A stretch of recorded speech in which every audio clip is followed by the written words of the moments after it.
Today we have the privilege to hear from 5 entrepreneurs. This is going to be more on this, that this is going to be an introduction to analytics. So we're going to start bringing in a lot more analytics in our discussion. So it's not just the discussion itself, but then data that supports the discussion. So we'll hear that today. So we'll talk about entrepreneurship, obviously individual testimonies and so forth, but then dive into the analytics in talking about generational views of entrepreneurship. Each month in our mixers is give you an opportunity to get to know your community. So I've asked 2 friends to come up. So if Vip could come on up and Julie come on up real quick. So this is Vip Bytel. Yeah, go ahead and clap here. This is Julie Dillon. So maybe grab a mic. Julie, you can grab that mic over there to the right. So I just wanted to ask, maybe we'll start with Julie real quick. Maybe Julie, talk about what you do professionally and kind of what you do. Cool. Good morning. It's an honor to be up here and part of this community, first of all. I have an interior design and styling business. And briefly, if I may, it's called Ampersand Living. And the meaning behind the word ampersand is really profound, actually, for the work that I do because, and it's part of my business model, meaning partnership.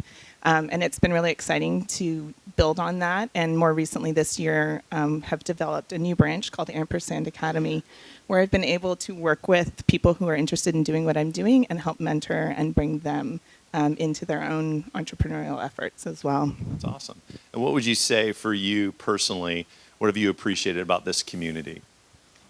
Well, this community, it was like, when was it going to happen? It's been so amazing to have it. There's so much that's meant a lot to me. Mostly just being able to be around other people who think the same way, to be inspired by people who are walking the same journey, to be able to connect with like-minded individuals. But I would say the most profound thing has been being able to hear the stories of other people who are doing same or similar things in the workplace and have stories of faith that inspire us when we run into our own challenges. And what would your encouragement be to someone that maybe is here for the first time, or maybe this is their 10th time, and kind of come in and go out? What would your encouragement be to them? I would just say, when you're tempted to walk out the door, just maybe take an extra minute and reach out to somebody, or let somebody have the opportunity to reach out to you and ask a few extra questions and really just dig a little bit deeper, because there's a lot of wealth and there's a lot of amazingness in this community, and you don't want to let it pass you by. That's awesome. And what book are you reading right now, Julie? Well, I have 2. I just finished Atomic Habits, which is a good one. I mean, habits are all the rage these days. And it was good, if I'm stacking my habits right. And then I always have Whisper going, Mark Batterson. That is my best and favorite business book, even though it's totally not, but just learning to listen to God. And those are my best business meetings. Awesome. Thanks, Julie. Appreciate it. Vip, what do you do, Vip? Hello. I am a retired entrepreneur because I've been beat up so many times. I can tell you about more things that I've failed at than have been successful. But now there's still some people that are willing to take my advice. So I advise a few entrepreneurs. Tomorrow I'll meet with a guy who's trying to help schools with, and usually entrepreneurs that are trying to do good somehow. And so one entrepreneur is trying to help schools with social emotional learning. Another entrepreneur, Jeff Cleaver, has a company that's helping nonprofits raise more money online. I need to get back to the email of a woman up in Silicon Valley who's trying to do help China with speech therapy, because they don't have speech therapists, so she's bringing them in remotely. So I'm trying to encourage and love on some entrepreneurs that are trying to make a difference. Awesome. And then what's been your experience here in this community, the business community? My experience. As far as this community here being involved? Yeah. Well, we moved here about 13 years ago, been in this community here. I was in Silicon Valley for about 25 years, so I'm grateful I had a chance to do that whole Silicon Valley thing. But I think some of those people that I'm interacting with and loving on are parts of people here, trying to lift them up and encourage them up. But what I'm most excited about, what's happening here in Bottom Line, is that I kind of see this as a love training center.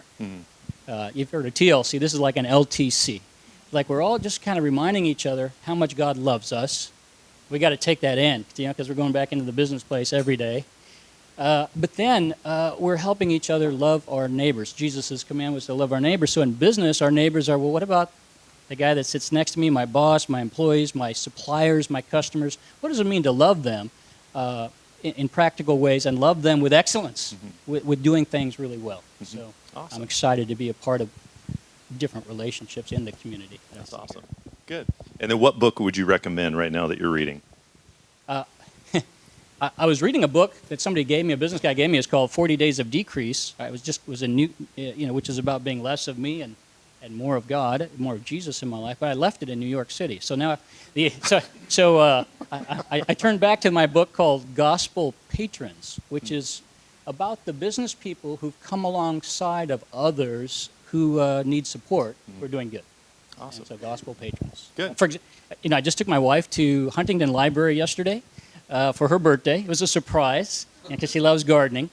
And there was a Bible by William Tyndale. It was printed by William. And so this Gospel Patrons, for example, talks about the business guy who came along, William Tyndale, to print these Bibles in English, which got him killed, unfortunately, but allowed all of the people in England to be able to read the Bible in their own language, just like in Germany, Luther allowed him to do that. So business people can do a great amount of good in helping others. And that's kind of my thing now, is like my fruit grows on other people's trees. How do we encourage others? That's awesome. Good. Let's give it up for Vip and Julie for sharing. You bet. Thank you, guys.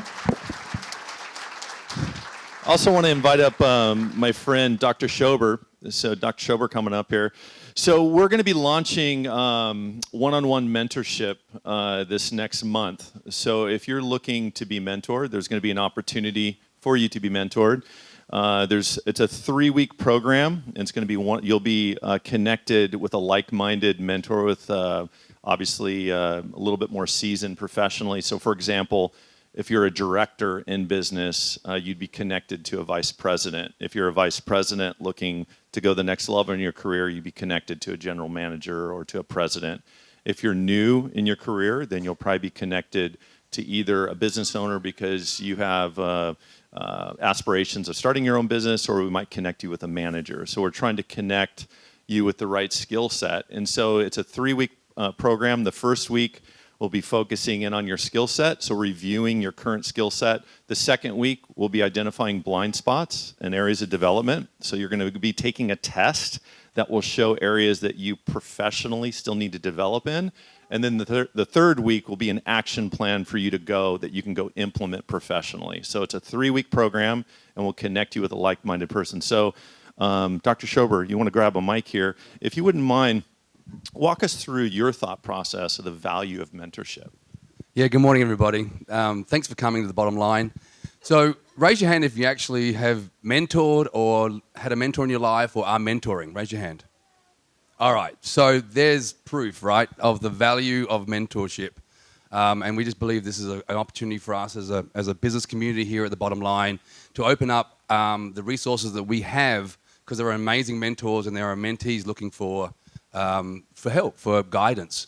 I work at Point Loma Nazarene University, and we actually have a mentor program within the MBA program, so that every MBA student is signed up with a mentor, because it's just so valuable. And so I think we've all kind of realized the value of it, and I think it's an opportunity for us to kind of reach out. So coming up in the near future here, we're going to be setting up opportunities to sign up for reaching out to mentors and get male and females on board, and obviously a sign up for mentees looking to expand their businesses. So ultimately, we're so stoked to be here and be able to provide this additional service to this community, because I think, and especially from the Christian perspective and mentors and in that faith-based environment, and how we can be Christians in the business world and in that secular community, that we can show God's love, is just a wonderful opportunity. So we're excited about the opportunity. We look forward to having you as a mentee, and we'll be reaching out to mentors to make that happen. So, So more to come on that. So look for an email for you if you're interested in signing up for Mentor.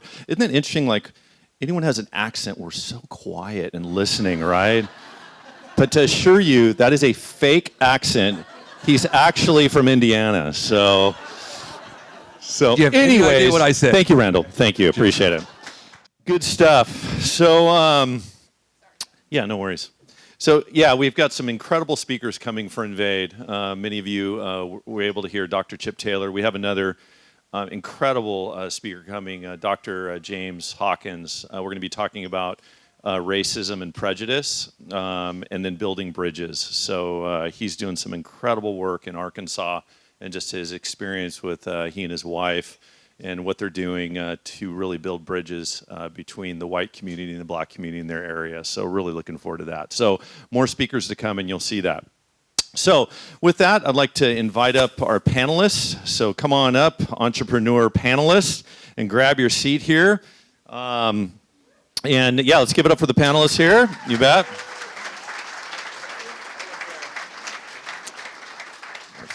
So going across, starting with my left, we have Gloria Tran. So Gloria is a graduate of USC, ended up starting her own business, focusing in on both digital marketing, digital output, creative. She'll be able to go into a little bit more detail than I can. Then my friend Wade here, Konakowski. Wade is a well-known painter, as well as has his own gallery down in Solana Beach off Cedros. Then Chelsea Moore, who's a senior at Biola University, started her business in college about a year and a half, 2 years ago. And then Russell Brownlee, well-known filmmaker, has done plenty of work for Nike, Subway, Eat Fresh, multiple other, Royal Caribbean. So, and also has a heart for those that are less fortunate, is also doing some work with compassion as well. And then Dr. Randall Schober. So Dr. Schober, we're going to save towards the end, and we're going to be talking a little bit more about analytics from what we go through with the panels here. So let's welcome the panelists.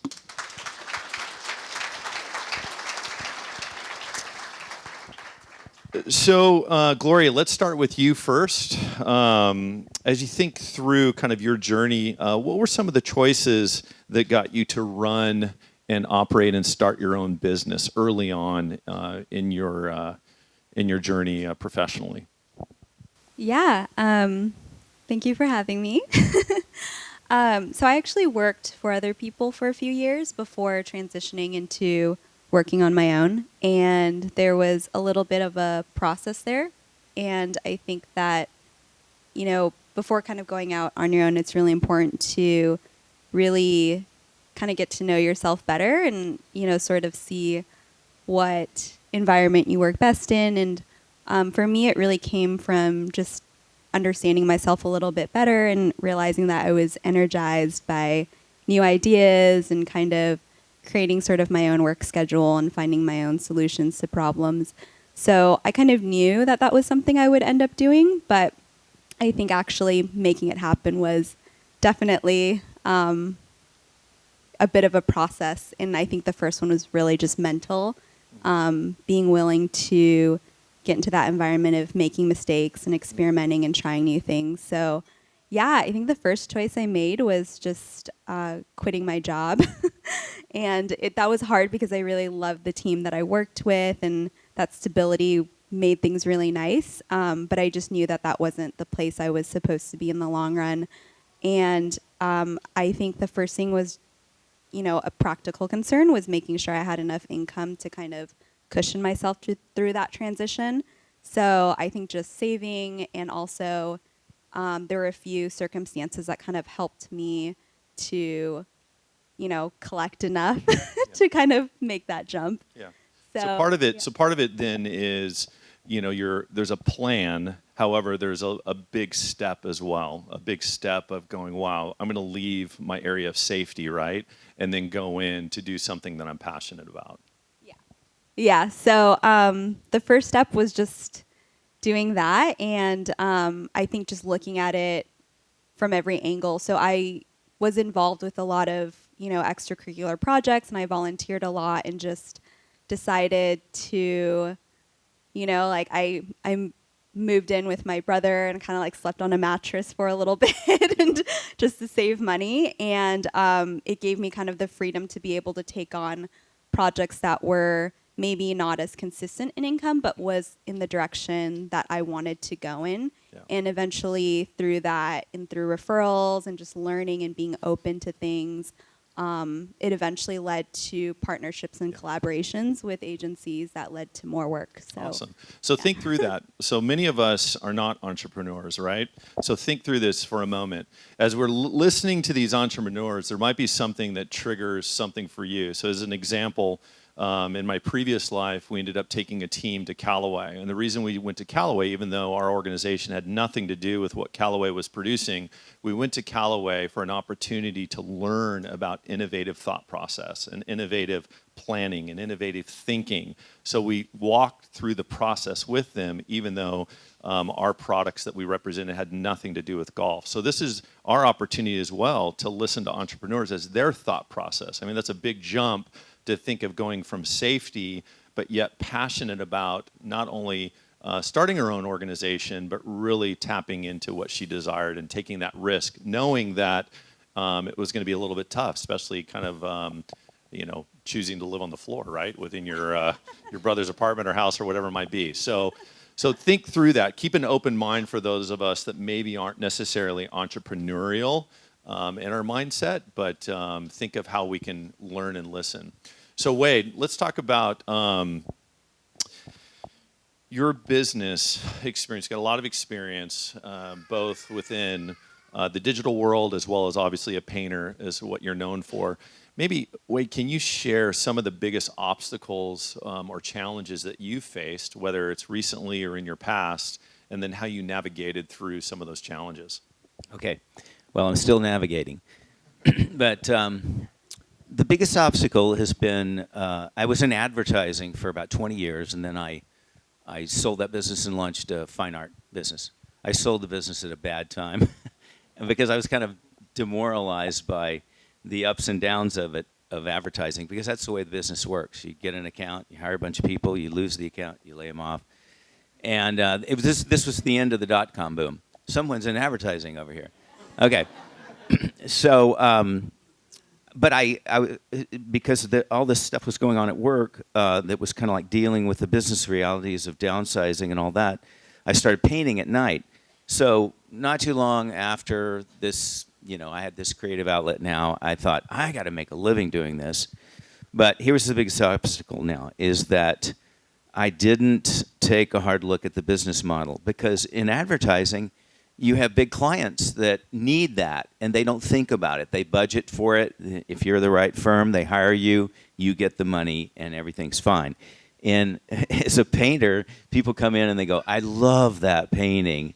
Well, really, would you like it? No, but I love it. And they walk off. So you have, this is all based on discretionary income, and really a lot of, it's not something they absolutely need. When you say, well, how long has that spot over your couch been empty? They go, like, 15 years. Yeah. Oh, and they don't get up every day and, oh, my gosh, I got to have a painting. So looking at the business model and then learning that, there are ways to adjust. Like we're much more into sort of the decor business, because there's a timeline. When people redecorate their home, they're thinking about all these things, countertops, new flooring and a painting. So that's my obstacle. I'm still working through it, but we're seeing some light. That's awesome. Good deal.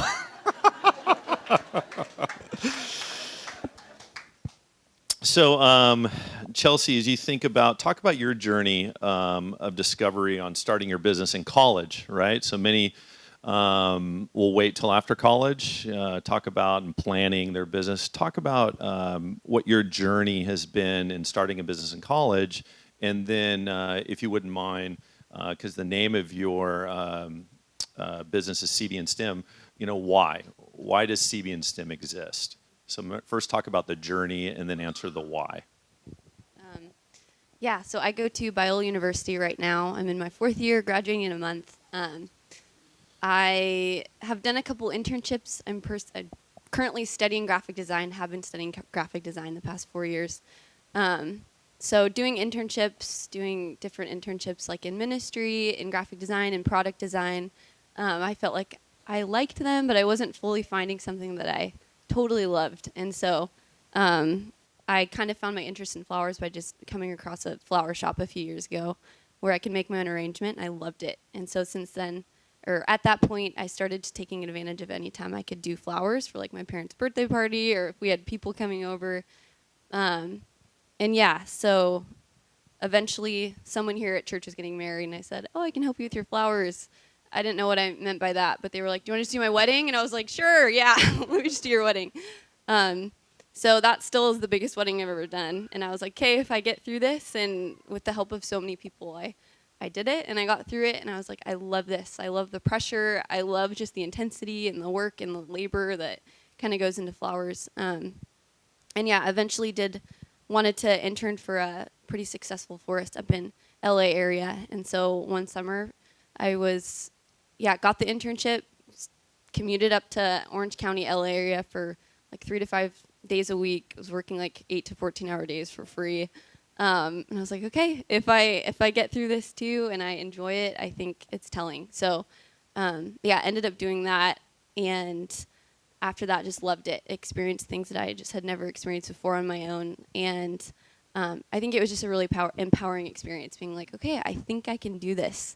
And so worked for her for a little bit after that too, and eventually just wanted to do my own thing. I was like, okay, I'm just going to do it and see what happens. Started doing some pop-up shops, started taking on more weddings. And then since then, yeah, Biola, I don't know if you guys have heard this, Ring by Spring is so real. So that's been really helpful for me of all the weddings going on right now. So, yeah. So leveraging, you're leveraging. Yes, so that's good. I made my client base at my Love school. it. So it's Love been a it. good taking off point, I think, as I'm graduating. Yeah. That's all. And then Yeah. talk about the why. What's the why? So here we are. The consumer today is demanding why. They're demanding transparency. So why CB and STEM? Why does CB and STEM exist? Yeah, I had to really think about this recently, I think. But I think there's something so special about people coming to you and kind of trusting you in a time that's the most important time of their life, getting married. I'm not married, so I don't know what that's like, but I just feel honored being in a position where people come to me and trust me with their day. And I love asking questions, and I love kind of bringing things out of people. And so to have that be my job has been just crazy. It's just asking questions. It's meeting with them in person. It's creating a relationship with them in the period of 6 months to a year before the wedding. And so I see that time as a time of like, okay, how am I going to approach this time? How am I going to take advantage of this time with this person who's a total stranger to me? Like, and that's really special for me because it's kind of like problem solving every time. It's like you have a new person you're working with, you have a new place you're working at, a new venue, new products, new people to interact with. And so, I think I love just showing people that they're valued and using my time really intentionally with them. And I get to work with flowers, and I just love flowers. So that's just a plus. So, yeah. Awesome. Cool. Thanks, Charles. So Russell, your business is definitely diverse. It's probably one of the most diverse businesses that we've had up here. So you basically travel all over the world for multiple different clients. So I know that I'm sure that there's some challenging times. So maybe walk us through what have been some of the most challenging times for you, right? Especially with having somewhat of a new family, but professionally speaking, and then kind of the rough waters and how you navigated in those rough waters during those challenging times. For the record, I only did one Subway commercial. He came up with Eat Fresh. Jeff, so Jeff made it sound like I wrote $5 footlong or something. I did not. No, we did like fake farmers in a field. Anyway, I digress. It's tough times. Of course, traveling, being a man of faith. That's my mother-in-law's phone, by the way. Just not even kidding. I know that ring from anywhere. I don't know. Like I know, the production world, being a director, it's a single person's world, and I saw that a lot, kind of growing up. I worked in a little bit of reality world and did some camera operating early on, and you work with guys that don't have families and guys that just kind of like live by Tinder, and it's pretty nuts. It's a pretty wild setup. So I was fortunate enough to have a wife who understood and trusted me to kind of go out and with traveling and take risks, and both financially and professionally. And that's kind of got me to where I am today. To what Wade says, still navigating, still figuring it out. I think some of the toughest times, though, have been you're freelance. So work comes, you have to take it. And if you don't, it might not ever show up again. I left 5 days after Rue was born to go do a job in the Caribbean. I've had Brianna come meet me in Norway for a car commercial for Peugeot. We make that work. When she was working, we've done high fives in the air with friends, some of who are sitting in this room, kind of like watching kids for the night or whatever.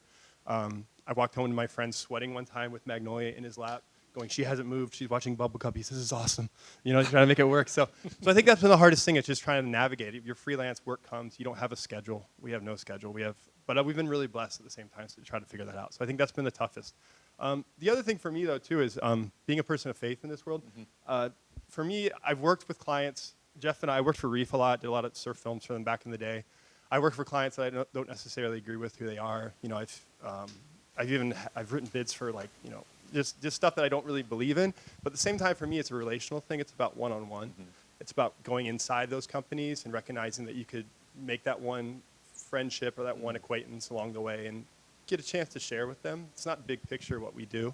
It's about the one-on-one kind of relationships. And I've had some of the most interesting conversations that way. So I think that's probably what I've kind of come to.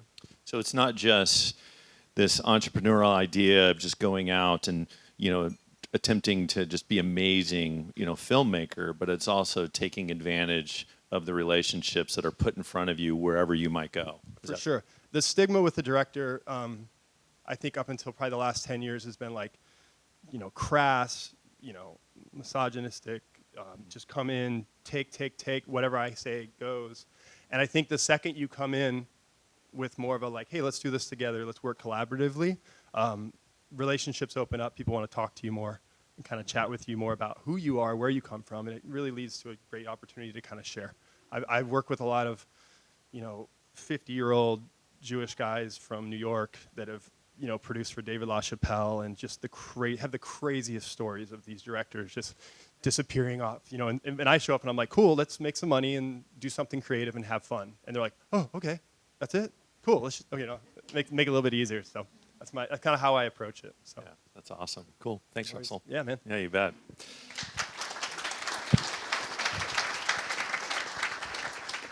So Gloria, walk us through what some challenges that you faced as a female business owner, right? And how you've navigated in tough times and with obstacles that have been in front of you. Yeah, I would say the first obstacle is definitely just the perception of being a female.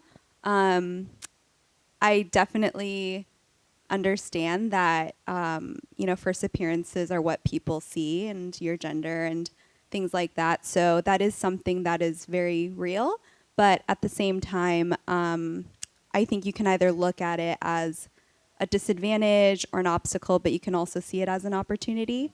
For a while, I did kind of, believe that it could have been a disadvantage. And, there were definitely comments that I encountered, probably more so when I was younger. And yeah, I definitely felt the sting of it. But at the same time, I think that it's important to have a really strong core sense of who you are and to know that maybe what is perceived is not necessarily what is reality. And I think that there's actually a lot of advantages to being female. And even, I think a lot of it was, the biggest obstacle was maybe feeling I didn't have as much of a voice because I also tend to be a little bit more introverted in large settings. But I think the advantage to that is you get to really listen and you get to absorb information. And just because someone maybe doesn't know that you know something doesn't mean that you don't. And so I think that that was actually an advantage to be able to be quiet and listen and be in the background for a while. And yeah, I think it's just how you look at it. Secondly, it's just who you surround yourself with. I felt like there were definitely other people that were similar to me that were doing some really incredible things in the world, and to really look to them as mentors and look for wise counsel and just get advice from them and people that were in a similar field, and sort of see that, they're able to transform what's a stereotype you know, and it's like what Russell was saying, like there's maybe a stereotype, but it doesn't mean you have to fit into it. And you can really like transform, you know, a weakness into a strength. So you're seeing that there's value in listening, but there's also value in pursuing people as far as that might know a little bit more than you or be able to invest and give you some nuggets. Is that fair? Yes. Awesome. Good deal. Thanks, Gloria. Appreciate it.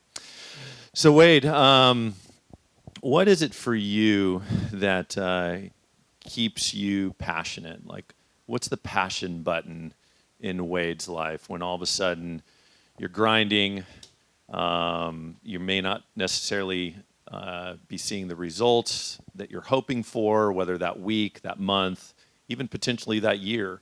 Where do you go? What do you do to fuel that passion for you? Well, there's a few things, but I'm going to concentrate on one. I make the creative part of my job the reward. So the way my days go, I just sort of set this up a long time ago as you know, transitioning into the art business, is that most of the day I would be on the phone, on the computer, basically selling art and setting up things where art could you know, be sold. And then at night I would paint. So it's kind of a long day, but it really was, you know, I always looked at the evening as like, yes, you know, I get to go in the studio. I mean, it's not always that way. I might be under deadline and with a commission. So you don't like working with people is what you're saying. Exactly. No, I put them first, you see, in the day. But, you know, you can take parts of the creative process that are really, that those things fuel you. That's really kind of why you got into it. And always keep that as the reward. And I don't know, you know, I think you just, I always like Chuck Close has this quote that inspiration's for amateurs, the rest of us just show up to work. And there's that side of it. But having something really rewarding in the creative process that you know, you would do it just like somebody would knit a sweater or something, or play a song on a guitar, you know, keep the joy of it always in front of you. So if you had the opportunity, what advice would you give your 25-year-old self? Okay, I'm going to refer back to something I already said, is look at the business model. Because, you know, I have tons of artist friends, okay?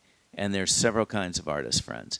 The most common is that, you know, let's say I meet a young artist and he says, hey, could we go to coffee sometime?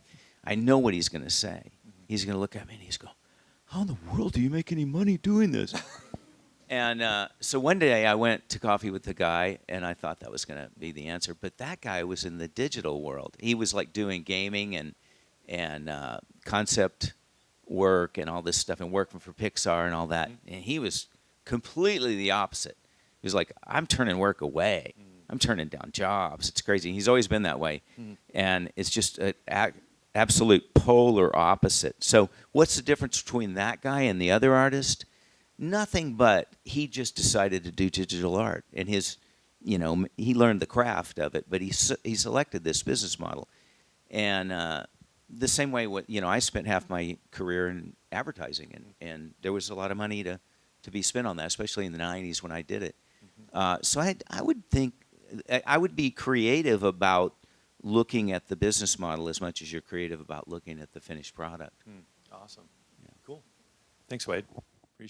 Everything's kind of been the same. I'm doing like very similar weddings. I'm doing very similar events. I'm working with really similar product. And so it's hard to just solely rely on just your job to get inspiration and get kind of new ideas. So I've learned that it is really busy right now in the last semester of college, but definitely prioritizing time to do projects on your own and setting aside a little bit of money to do personal projects and things you want to kind of experiment and explore, and especially talking with people who have been doing what you do, that are a little bit older than you or a lot older than you, or that are doing completely different things than you that maybe don't even relate to what you're doing, but always going into it with like a curious spirit, always being willing to ask questions and being just humbled in conversation. and just even collaborating and talking with people about collaborating is really kind of energizing for me and inspirational to me. So definitely prioritizing the time to do projects on the side, to talk with people on the side, to dream up stuff on the side with people is kind of how I stay inspired. Yeah. It's interesting, both you and Gloria talked about the importance of going outside. So it's not just staying inside, which is easy to do, right? If you're just working by yourself, just to stay inside, but yet you see the value of going outside, whether it's those that have a higher, a skill set, or even I like the diversity that you both talked about as well, going to those that might have a diverse portfolio, or they might even have a different view of something that you can learn from. That's great. Russell, for you, what would your challenge be to someone who might be in a position right now who maybe they're working a 9 to 5, they're considering starting a gig or wanting to start something just to fuel that passion?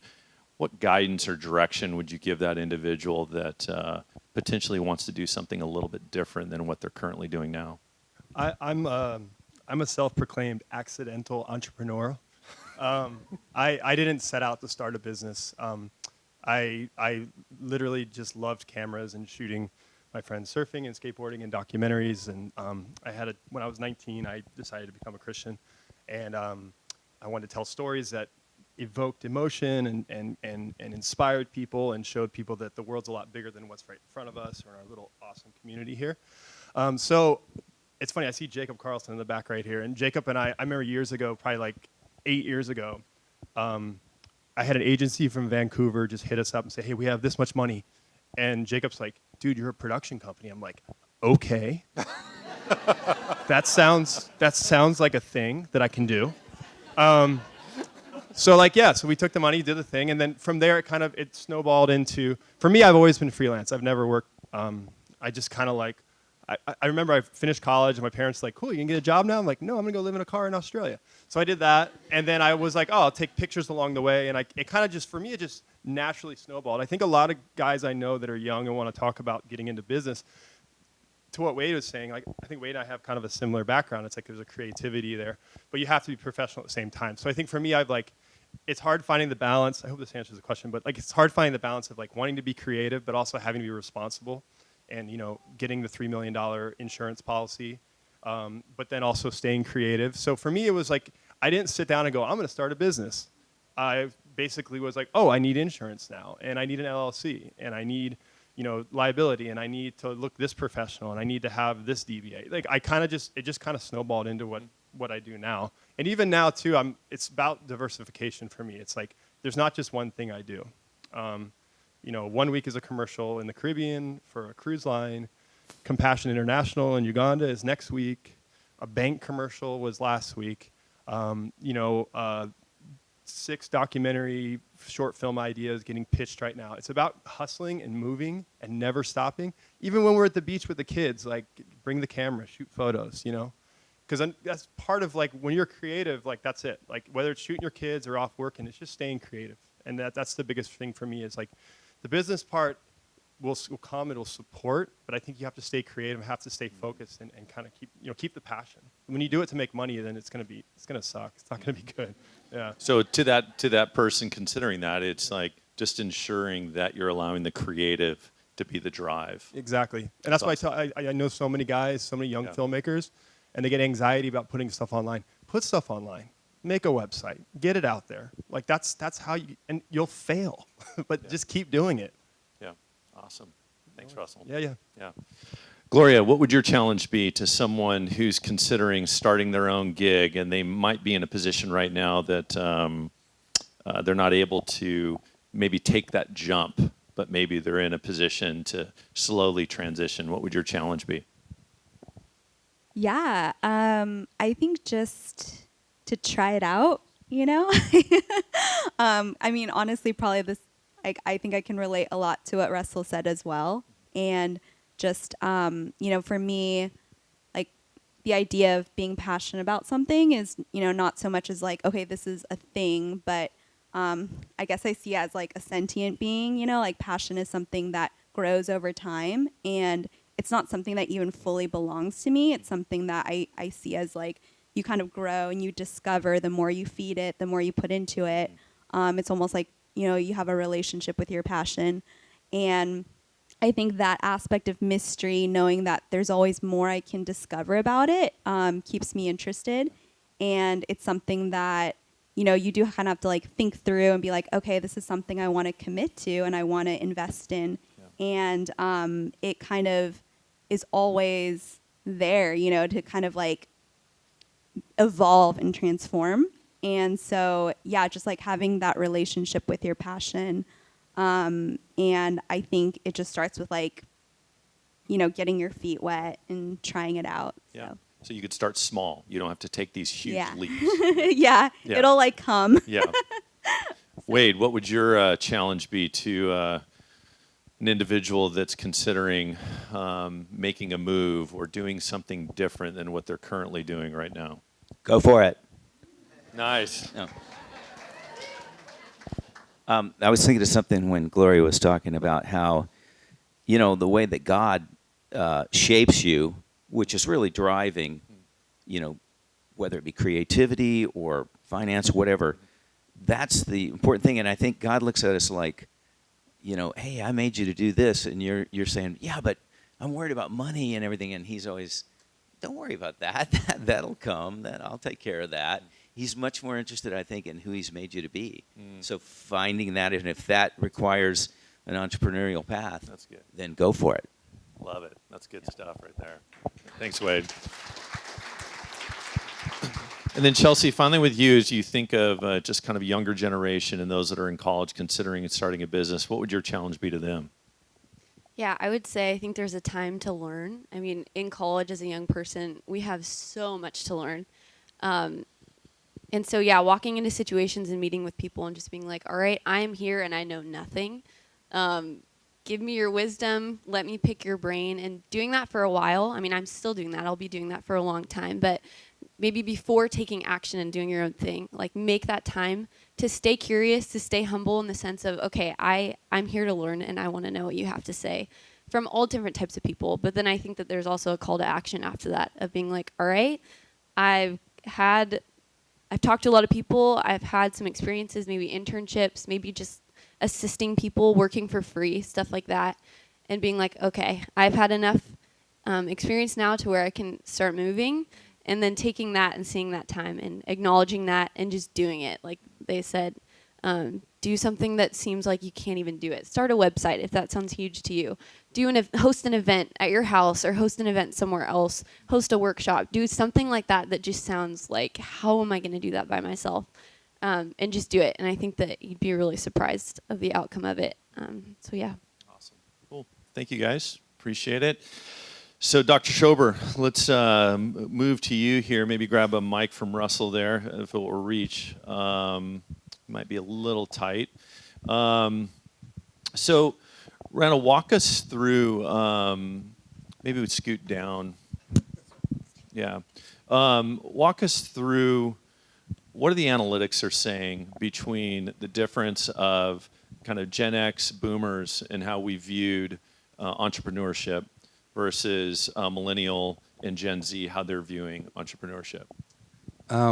Actually, can I answer that question by going through the speakers here? So with Gloria, for example, realize that females are now, there's 114% more female entrepreneurs in the last 20 years than ever before. Minorities and females are now taking over.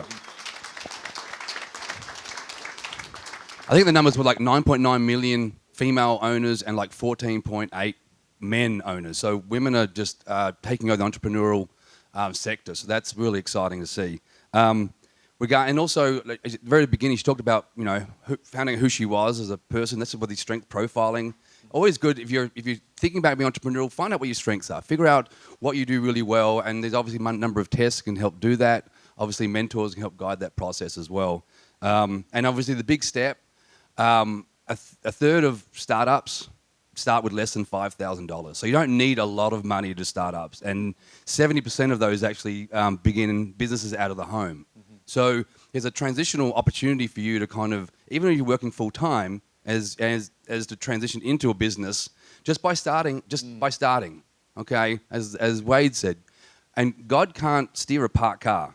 So just start moving forward and let him kind of guide that process. So that's really powerful. So I think it's amazing how many businesses start out of the home, and when you know when to step out, maybe a full-time job into your business, when the market tells you that. When you have enough work to go, okay, the market is telling me this is what I need.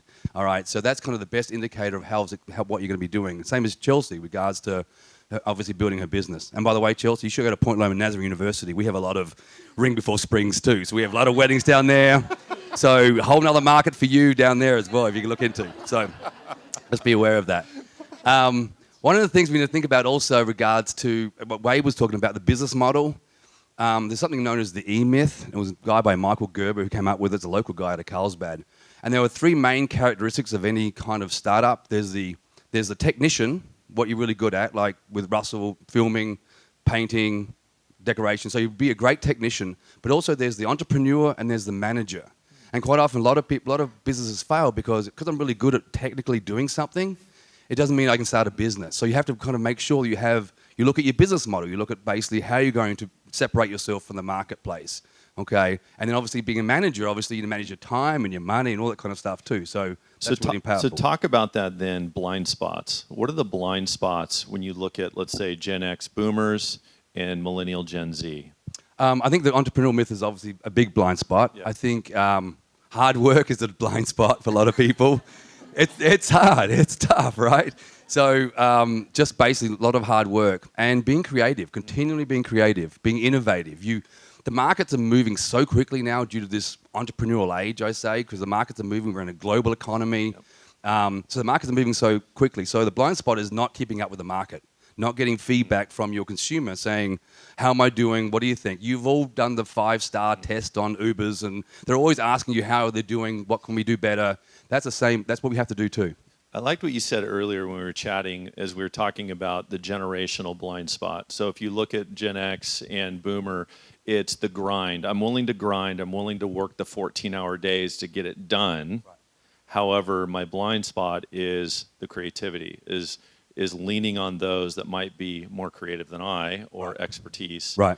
And then the blind spot with the millennial and early Gen Z is creativity has been given to me, which I want you to talk about. You said creativity has been given to me, but I may not be willing to do that 8 to 14-hour day. I think the generation, I'm a Gen Xer, and so I think we went out and created creativity. We went out and played, we made up games, etc., etc. These iGens for internet generation have been given a lot of creativity through games and social media, but they've actually never had to create it. And so that's kind of something that we need to continue to encourage and solve problems, be creative. Is got what I continue to have to do with my classes to build around that. And the other big blind spot I think is failure. You got to fail. If you're an entrepreneur, you're doing something first for the first time, you have to fail because you've never done it before, right? But it's about failing fast and failing forward. And I think a lot of the, not this panel here, but a lot of the iGens aren't willing to fail. And I think that's a representation of who they are as a person, or they take it personally. No, it's just part of entrepreneurial business. It's part of business. Businesses fail all the time. We basically fail in small ways, and then we modify and we pivot and we change that. So the fear of failure is one of a big blind spot for the iGens, I think. Awesome. This is interesting. I wanted to share this with the group. Well, before I do, Randall, is there a challenge? Give us a challenge as it relates to our thought process. Sometimes fear keeps us from taking the next step. It's kind of like what Gloria and Chelsea were talking, like just take little steps. What is it your challenge would be to someone that might be in a position right now that maybe they're not real excited about and they want to try something different that might be a little bit more entrepreneurial? What would your challenge be to them? I followed Wade's and everyone's. Just do it. Just start small. Okay, you don't have to change the world. It's like we did dissertations. You want to change the world. Just start small. Start with one person you can help, one person you can film, one person. The first wedding you ever did. Just start something and just allow that to progress. And obviously, if God's calling you to be that person and to inspire, He'll give you the talents. He'll give you the mindset and the traits to make that happen. So just take that risk and just start small. And obviously, if you start small and you risk small, then you'll survive. Mm-hmm. It's all surviving. So I think that's kind of the major takeaway for that. That's good. That's And really obviously, we love this generation because they love to integrate their work and with their our generation, we basically did the work balance thing. We work for 48 weeks in the year and then have 4 weeks off. These guys want to basically integrate their work with their life, with their home, with their family, and so which I think is a beautiful thing. Which means they never step out of home not feeling as though they're having a holistic lifestyle, which is really, really cool. So I think they've got a good point there. love it. I loved what Wade said as well, is just saying that what you've been made to do. Here we get so consumed with money and finances and so forth, but what you've been made to do. Came across, well, with that, let's give it up for the panel, so you bet.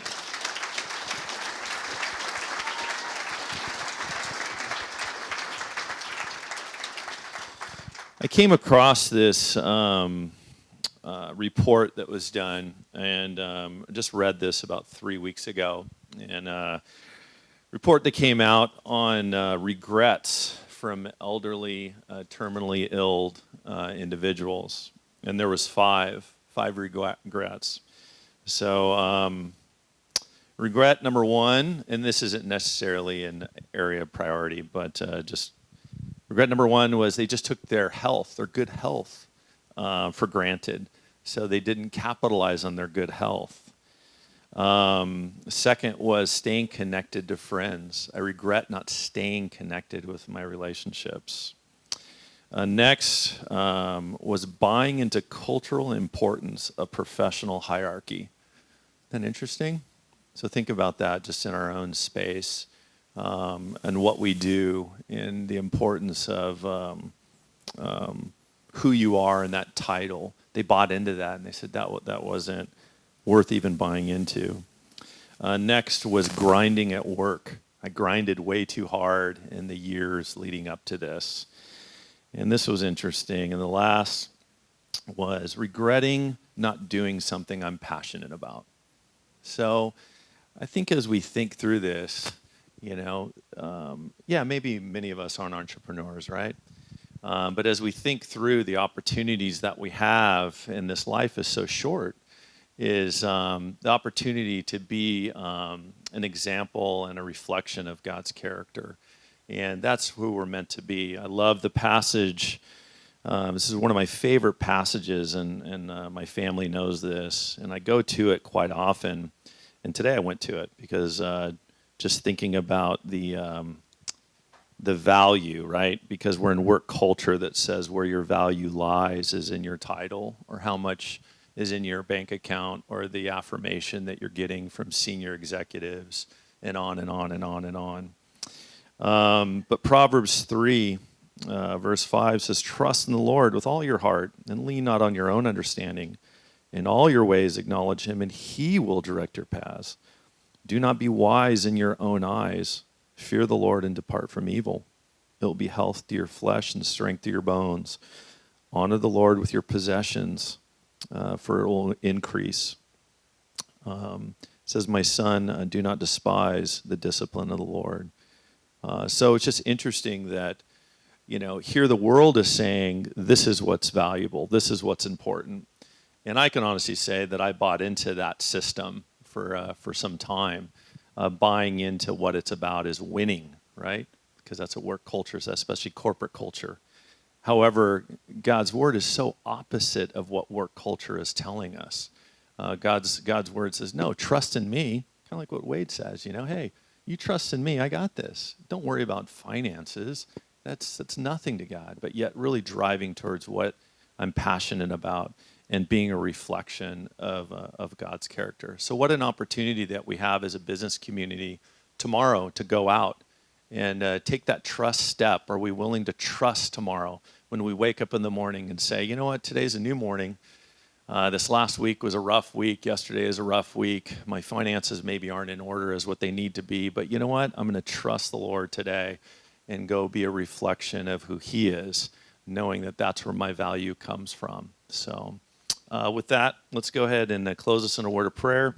And the panelists will remain up here if you have any interest in coming up and just introducing yourself and getting to know them. So, Lord Jesus, thank you for today. Thank you for a new day. God, your word says your mercies are new every morning. Great is your faithfulness, O Lord. And we just thank you. Thank you that we can lean on you.